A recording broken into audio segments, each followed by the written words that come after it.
Hi guys and welcome back to the channel. Today I've got two replays in the Polish Tier 8 Premium Medium Tank, the CS-52 Lis. Now this is the tank that you can get at level 100 of the brand new Season Pass. It's a tank that's been out for quite a while. It's been out since the Polish Mediums came out at some point last year. And it's a tank that's pretty damn good. I really enjoy this tank. It's a fun medium tank because the mobility's okay. The armour is something you shouldn't rely on, but can ricochet stuff, as opposed to the tech tree one, which has absolutely no armour but a fantastic DPM. This has decent DPM, armour that, like I say, can bounce the odd shot here and there, and just a cracking gun generally. The one downside to this tank's, well, the one downside to this tank really is the ammo capacity. The ammo capacity is very low, and it means that you miss quite, well, you end up missing out on a lot of damage at times, because I've had quite a few times in this tank where I've just run out of ammo, and then that's it, and it's like, oh, I'm done, damn. And I might not have even done that much damage. I might have just missed quite a few shots, you know, you just take chances shots here and there, miss them, and then eventually run out of ammo. Kind of wish it had a little bit more, but hey-ho.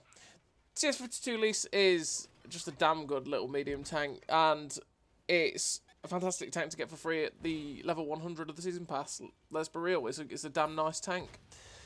So, what do I run in terms of a crew on the CS-52 Lis? Well, I run Born Leader, Rapid Reload, Sixth Sense, Track Mechanic, Situational Awareness, Steady Aim, Run and Gun, Snapshot, and Camouflage Expertise. Now, it actually has really good camo, the 52 Lis, but the gun handling isn't the best. So, I actually prioritise making the gun handling as good as possible with all the crew skills, and then add a little bit of camo onto the end of it, essentially. In terms of equipment that I run on the tank, I run rammer, vert stabs, and optics. Optics because you want to make your view range as good as possible. Vert stabs because just being 20% more accurate is great, right? And rammer, obviously, because you want to make your DPM as good as possible. So the first game that we're on, actually, this is the first game of two on the same map, because funnily enough, it just worked out that way. Who knows why? Who knows? It's just one of those things, isn't it? We're on Pilsen in the 52 Lis, and you would think possibly not the best map for the 52 Lis, since it's a tank that's, you know, not got the best armour in the universe, but it has got decent DPM and 320 alpha gun, which is really nice. And it's like, well, yeah, it's not the best map, but you know, you've got the alpha, you've got the decent reload.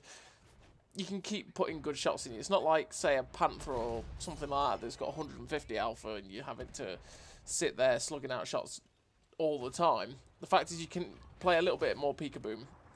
And the fact that this tank has more armour than the CS-52, 53, CS-53, the tech tree one, means that you can do a little bit more stuff like side scraping and that, because the CS-53 tends to get penned a lot because it has basically no armour. This tank can have that little bit of leeway with the fact that you can bounce stuff, like you saw with bounce a Dreadnought round on the turret. It's not always going to happen, don't rely on the armour whatsoever, but it can happen.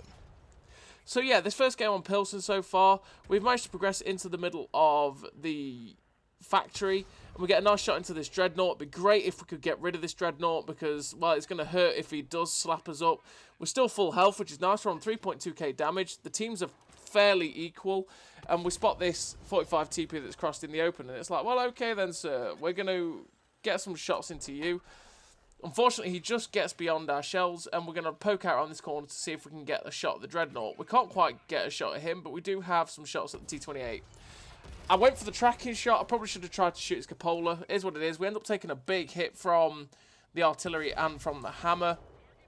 And we get a nice shot into the IC-130, which will hurt as if he bends us. And I'm just contemplating, should I poke round this corner?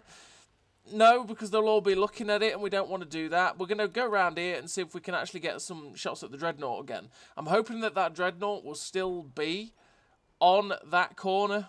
And I really hope he is, because that would be great to get rid of that 152mm absolute slug of a gun. But unfortunately, he's not there anymore. And it's like, is he not there? I'm just going to double check, pull back as far as I can to see if I can see around the corner. No, he's not there. So it's like, okay, I've not poked around this corner for a wee while. Let's go see if they're still sort of over here and I can get a shot at him. This Udez is poking up. It's like, well, goodbye, Mr. Udez. 320 alpha. We managed to shut him down with a good roll for 318. Well, I say good roll, that's our average. We end up bouncing off the hammer Really unfortunate shot there. We actually hit the most angled part of his armour, which is very unlucky because we basically pen him everywhere else. It's very annoying when you hit that spot. And he managed to get a shot into us, which is kind of annoying. Like I say, we're trying to poke round, see if we can spot anyone else. We end up getting spotted by the ELC-19. It's like, well, I'm going to make sure I get a shot into you. But unfortunately, we miss him as well. We get slapped by the artillery again. And it's like, oh, this is not going well. Now there's the T-28 behind us. And I'm like, well, I'm boned. But fortunately enough, he's not really paying attention to us. So I'm going to track him in place. I'm going to track him in place and hope that my friend in the TD pens him. But unfortunately, he bounces, and it's like, well, okay. I'm going to track him in place again, because what I don't want is this guy to come and turn his gun on me. And I was expecting someone to pen him, so I'm like, no one's penning him. I'm just going to have to try and pen him in the cupola and hope he just keeps avoiding me. But unfortunately, that pen, like, woke him up, and he just was like, no, I'm not having that now. And he came round and blapped us with his 400 Alpha gun, which is not great, because that puts us in a really bad situation now. We're now a one-shot for everything. We needed those hit points. They were our carry hit points. And that means that we just we can't play aggressive anymore. We have to play extremely cautious. And I'm going to put it around the corner, though, because I've just seen the ISU-130 fire. I was hoping to get rid of that ISU-130, but it might should just get back behind cover. Now the Dreadnought's coming. It's like, Mr. Dreadnought, I'm going to finish you off, bro. We ricocheted off his turret. We must have hit the extreme angle on his turret and we've ricocheted, which is really annoying again. The Vanguard pulls out, or the LC-90. We get a nice shot into his side, and now we have to be careful. We've got to side-scrape this guy out. Because, like I say, he can finish us off.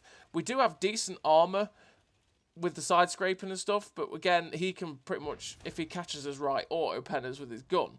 So, we take a risky shot and unfortunately miss. I was hoping that he'd be a bit more aggressive if I missed, and then make a mistake and I could get a shot at him. But unfortunately, that's not happened. Now there's a heavy tank progressing behind us, and I'm thinking that's possibly the Dreadnought or the Hammer. And it's like, no, I can't. I've got 40 hit points. If that's the Hammer that was really healthy, I'm screwed. I can't do that. So I'm just going to keep my eye on this ELC even now, see if we can get a shot on me. Can't. We get past. Unfortunately, we don't hit the Hammer on the move, and we pull into this little rubble pile here, so I can get hulled down and side scrape a little bit off of it. Fortunately enough, the Hammer is not paying attention to me. He's distracted with my friend. Now the ELC-90 is coming on, I'm like, well, I'm dead, because he's just going to YOLO me. And I expect him the YOLO, but it doesn't happen. He actually stops for some reason only known to himself. He should have YOLO'd me, because if he YOLO'd, he would have killed me. Guaranteed. The ISU-130 ends up shooting the T-43 down. I get a shot into the ELC-90, and like, I can't push this guy, because he will kill me. And it's like, I got the bounce there. Unfortunately, the Dreadnought ends up coming round and shutting us down, which is unfortunate. We did everything we possibly could in that game, and we ended up getting done in. So we finished the game with a defeat. We came third on the MVP screen and a loss, which is great. 5 kills, 5.5k damage, the ace tanker, the sniper, the high caliber. 1,359 base XP and 1,000 assistance in a defeat, which is a really good result for a defeat. It's just one of those games that if we just had a little bit more help, we probably could have turned that into a win. Because there's just certain tanks like the Dreadnought. Imagine if that shell on the Dreadnought had actually gone in and finished him off. We wouldn't have died there. We'd have been able to take a little bit more time in shutting down the ELC-90, and then we'd have been against, the turretless TDs and stuff like that, and the artillery. Really unfortunate how that game ended, but it is what it is. And we're on the second game. We're on Pilsen again. Like I say, it's funny how these things work out. 2 nice games on Pilsen. It is what it is. Happens. And this time we've got the different spawns. We've got the northwest? The north-south spawns. There you go. The north-south spawns, which is the original spawns for Pilsen. And I don't know about you guys. I think probably the best spawns for it. And we're going to go to the medium tank flank. We end up bouncing something and getting a nice shot into the Panther 88, who is... Well, that Panther 88 is full sending. He ends up getting tracked in an awkward position. We re-track him in place. I didn't think he'd be able to get his gun down, but he did. And ended up killing our gunner, which is really annoying. We poke up here. We're looking for a shot at someone. We get one into the VK, whatever it is, 3601H. And it's like, right, okay. There's stuff on this flank here. We need to get our gun in the game and help these light tanks who are full sending around. because while they're full sending, they're keeping them distracted. And if they're keeping them distracted, that means I can get shots into them for free. So we're getting some shots into this Type 59. And it'd be nice to get rid of this Type 59 because he will be a fairly dangerous tank once he starts and turns his attention to us. He ends up missing. But now there's obviously a lot of tanks here. There's me and the TD and that's it. So it's like, oh, we've got to be a bit more careful. We end up getting a nice shot into the HM-58 that sets him on fire. The VK-2801's coming in. The Type 59 is coming in as well, and he gets shut down. This VK crashes, which ends up meaning that I can finish him off. And now it's, well, the tables have turned. The turns have tabled. This HMH-58 pops around. He's got terrible gun. He's got a terrible pen. He ends up bouncing on us because, yeah, again, we don't have the greatest armor, but for a tank that's only got 160 pen, you know, he will struggle a little bit. And we managed to shut him down. And now we boost our reload with food because we're coming around on this TD and on the ramrod. We get a nice shot into the lower plate of the T-34-2 GFT. And I'm just being careful of this ramrod because obviously the ramrod can pen us. I don't want to get slapped by that T-34-2 GFT either because obviously he has a giant gun. Fortunately enough, he ends up hitting the dead rack in front of us, which is always something that could happen because we're keeping the angles tight on this guy and then we finish him off. Now there's the UDES in front of us again, another UDES. And I'm watching this ramrod because I'm thinking this ramrod's probably going to YOLO in. So it's like, okay, Mr. Ramrod, if you're going to YOLO in, I want to try and get a shot at you. But fortunately enough for him, he ends up ducking out. And it's like, okay then, well, I'll just shut down your UDES then. Pop the UDES, who I don't think was quite ready for us to pop around the corner. We're just going to chase after this ramrod. I want to get rid of this pesky little ramrod. We get a nice shot into him there for 309. Leave him on 365 hit points. I want to get rid of it, though. But then we end up getting slapped by a TD from the back, and it's like, ow, that was my hit points. What are you doing, sir? It is a Nashorn. Get a shot there into that guy. It's a bit poor to let that guy shoot us, but it is what it is. And there's a Stirrer Mill over here, and it's like, well, the Stirrer Mill, I should be spotting that, or he must have pulled back around the corner, right? Because I wasn't detected as soon as I was there. And I thought I was going to get shot. Fortunately, we get a nice auto-aim shot into the ramrod.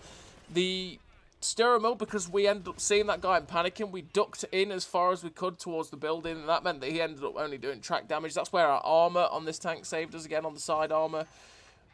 We get... Well, we tried to get a shot into that guy. The gun handling let us down there. That's what I mean. The gun handling on this tank can be imperfect at times, and... yeah, that's why you want to make your gun handling as good as possible, because we did hit that. We're just going to side scrape off this building here to make sure that we can bounce this guy, which we do. We unfortunately don't kill him with that shot because it was a weird angle, but I know that he's got the 128, which means that his reload is really long. So it's like we go in, ram him, finish him off in style. We're up to 5.1k damage, 705 assistance. There's only one tank left, and it's this King Tiger, and it's like, please, please, please, please don't kill him. I want it, I want it, I want it, I want it. Please give me the kill. Mine, mine, mine, mine. Mine. Thank you very much. And we get the kill into the King Tiger, which is a really nice way to finish the game. And a bit more of a positive ending to this game than the last one. I'm finished with 7 kills, 5.3k damage, 705 assistance, a healthy amount of credits. Devastator, Ace Tanker, the Ranger Medal for killing all the light tanks, Top Gun, High Caliber, and 2.1k base XP, nearly 2.2k base XP. The CS-52 Lis, it's a great little tank. It's a good tank to get for free at level 100 because it is the free reward, and it's a nice tank. So as always, everybody, thank you very much for watching. I'll see you next time.